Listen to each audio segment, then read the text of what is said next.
How does a show look like a sure thing and still leave everybody stunned when it disappears?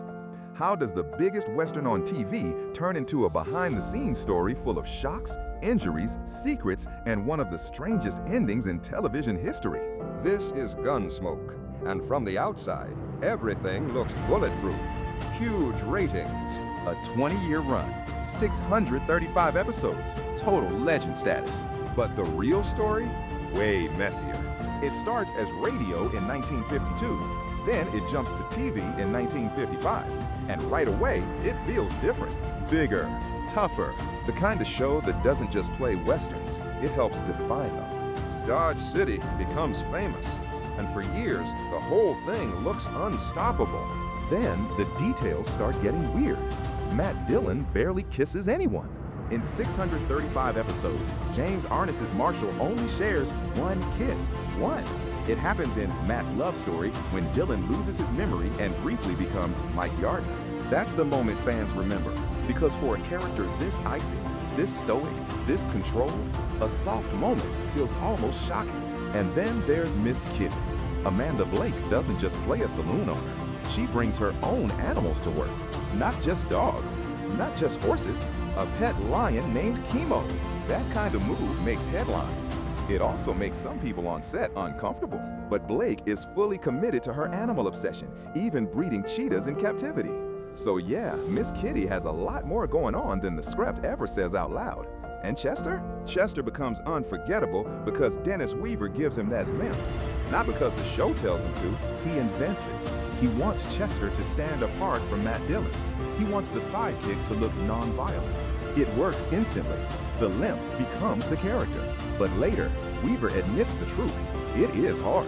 Really hard. He has to keep that limp going in everything Chester does. Every move, every scene, every step. What starts as a smart choice turns into years of physical strain. Meanwhile, James Arness is carrying the entire show on his back.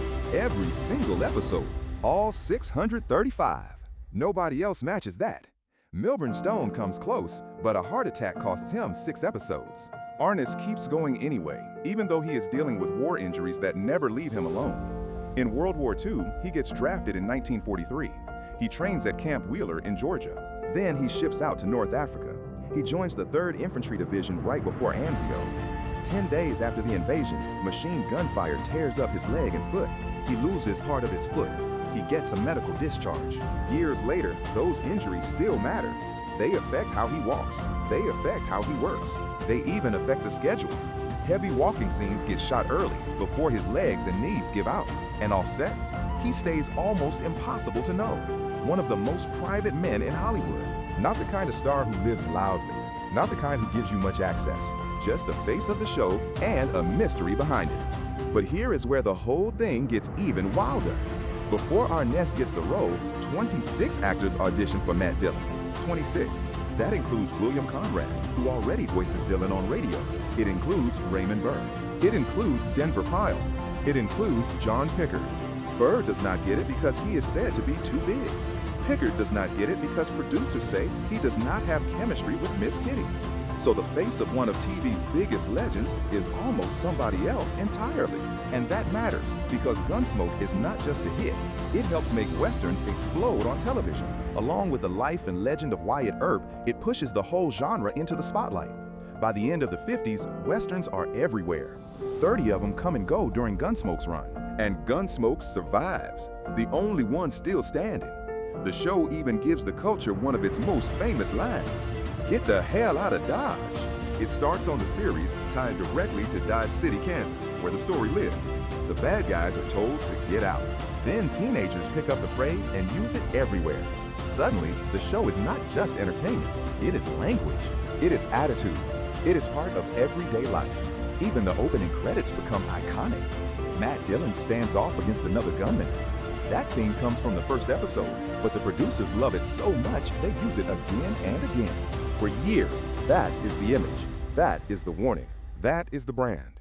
Then the anti-violence movement starts changing things in the early 70s, and the credit shifts to Dillon riding his horse instead.